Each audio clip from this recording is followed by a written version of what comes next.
Our group's topic is Motivations and Challenges in Multilingual Learning at the University of Malaya. Here are our group members, 赵世伟、郑辉、于洋 and 李家豪. Our presentation is divided into 4 parts, which are introduction, goals, research questions, and research objectives. The third part is methodology, and lastly, finding, interpretation, and reflection. To begin with, let's first talk about introduction. The University of Malaya is a linguistically diverse campus with local and international students who are multilingual, bilingual, or monolingual. Frequent group work in classrooms highlights the importance of cross-cultural communication. While multilingualism enhances cognitive and communication skills, it also raises concerns about identity and language system disruptions. This study investigates students' attitudes toward multilingualism at UM to understand the underlying motivations and challenges of multilingual learning for students. Okay, the part two is the goals, research questions, and the research objectives. And the first part is the goals. This pilot study explores the motivations and challenges and finds some strategies in multilingual learning and focusing on its impact on students' academic success and cultural identity.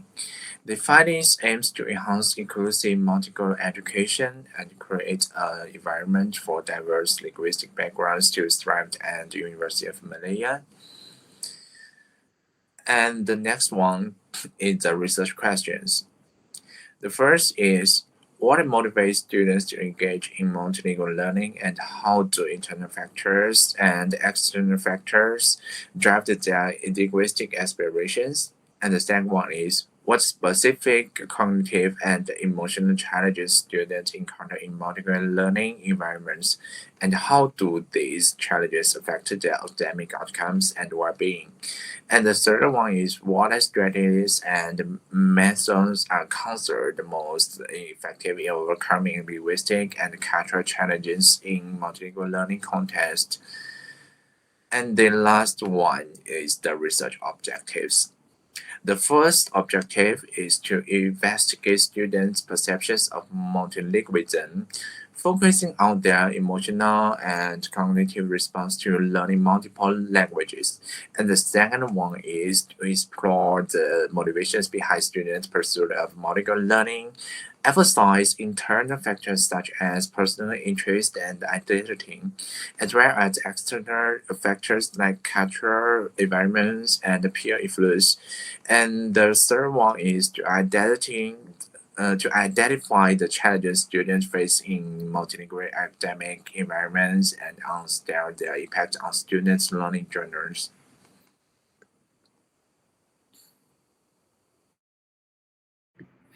Okay, here comes the methodology part. In this study, we interview 7 people and choose 4 of them to conduct research. They are from different educational backgrounds, and the data is selected and obtained through transcribing and coding their answers.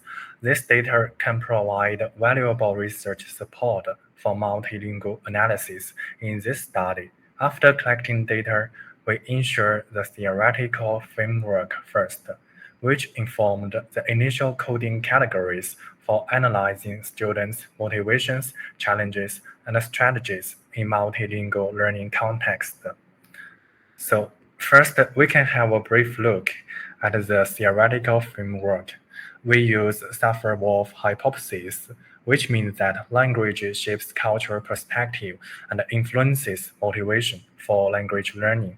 Second, we use Vygotsky social constructivism, which implies that learning occurs through social interaction, emphasizing cooperation and peer influence.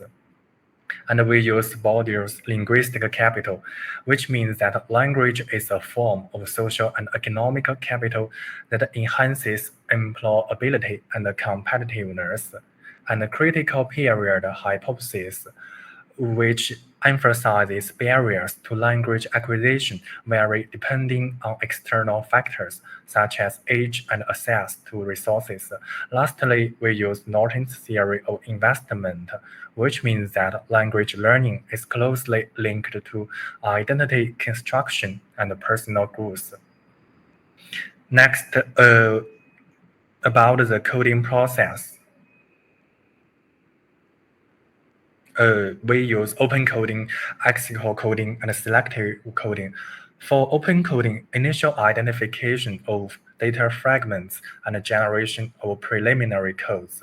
For axial coding, similar codes were grouped into broader categories based on relationships or patterns, and for selective coding, categories were integrated into themes related to the theoretical framework. Next part about the analysis of interview. First, it's about motivations. Motivations for multilingual learning were classified into cultural exploration, academic growth, and career aspirations. First is about cultural exploration. Student 1 said that every language feels like it opens up a new world for me. And he also said, I started learning French because I wanted to explore how Chinese and French literature influence each other. So in this example, it reflects the Saffir-Whorf hypothesis, which suggests that language shapes cultural understanding.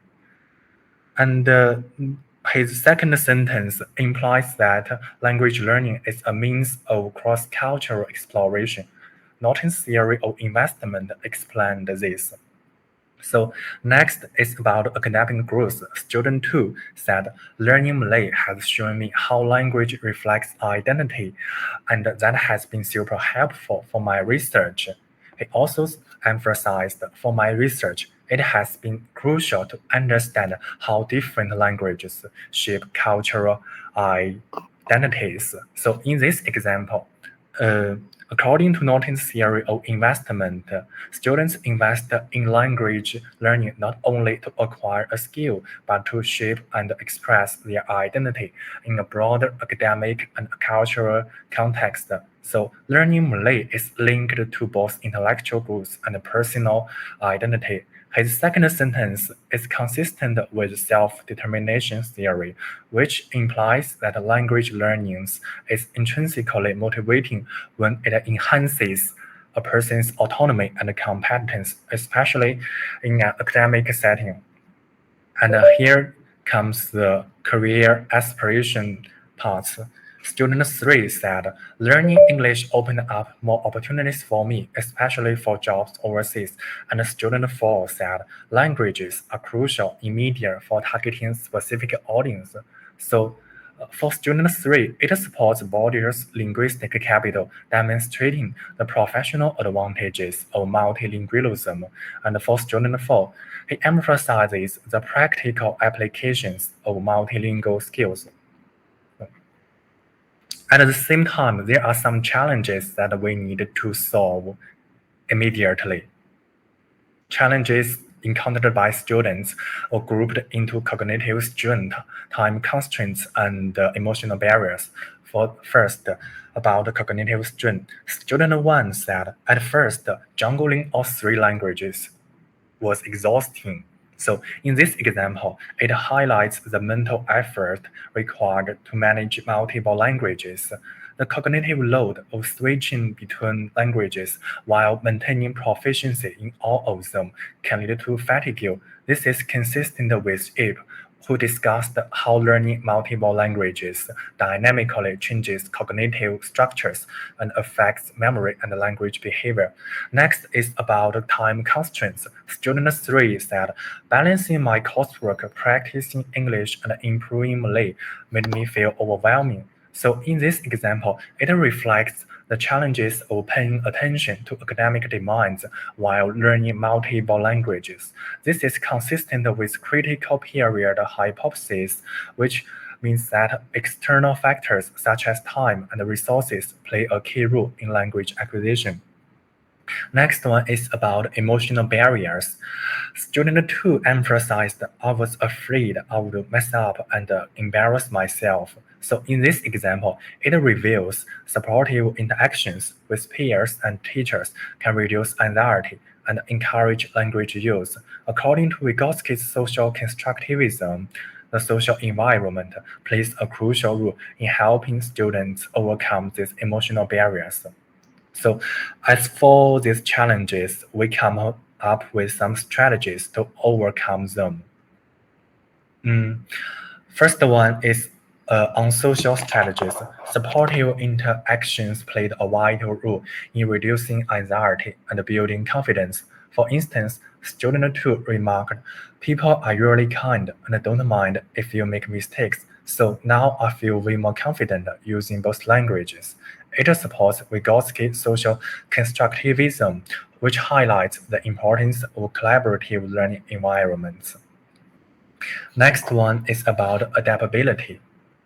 Students gain the flexibility to use multiple languages in different contexts, allowing them to feel more comfortable, confident, and effective in their interactions. This adaptability not only helps bridge language gaps, but also helps increase engagement in the learning environment, useful in both academic and social settings. For instance, student 3 said, I have started using both Malay and English when I communicate with my classmates, especially when I don't know a word in one language.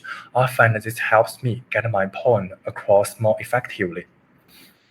Next one is about the findings of this section.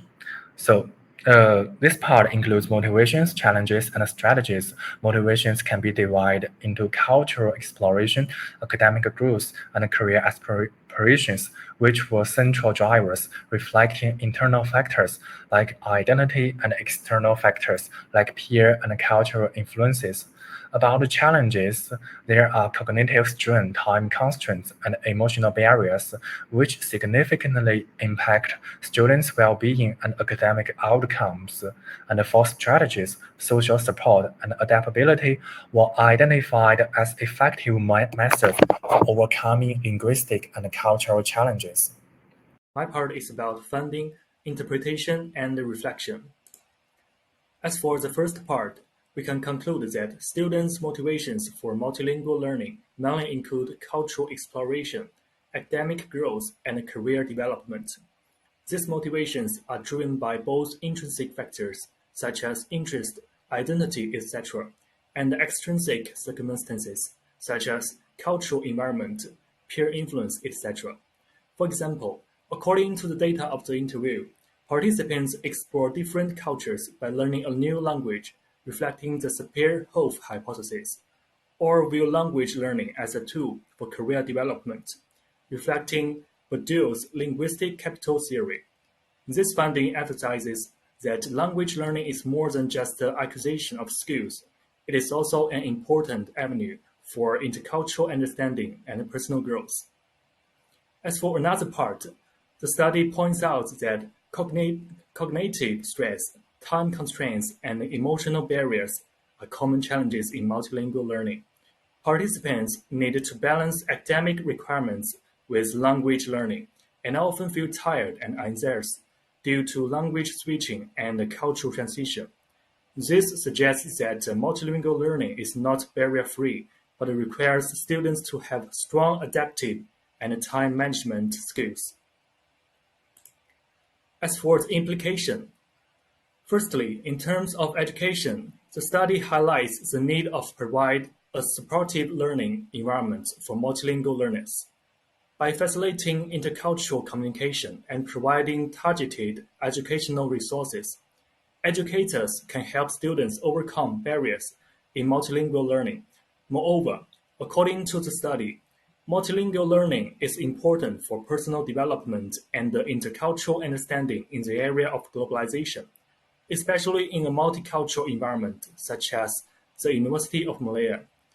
The study revealed that multilingual learning not only promotes students' cognitive ability and academic achievement, but also enhances their inclusiveness and understanding of different cultures, which reveals the dual role of multilingual learning in constructing cultural identity and contributing to globalization.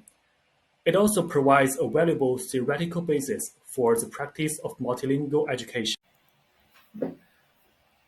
As for the reflection, by reflecting deeply on the findings, this study provides key insights into the motivations and challenges of multilingual learning.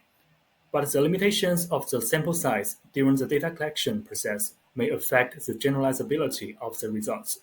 Therefore, future research should expand the range of participants. In addition, the research methodology was also too homogeneous, as only qualitative methods, which use semi-structured interviews, were used. Thus, future studies should then incorporate quantitative methods, questionnaires to enhance the credibility of the results. In conclusion, this study provides rich insights for optimizing multilingual education practices and clarifies the need to build more inclusive and supportive learning environments. This will create more possibilities for the development of multilingual learners in the academic and social fields. Here is our references list. Thank you.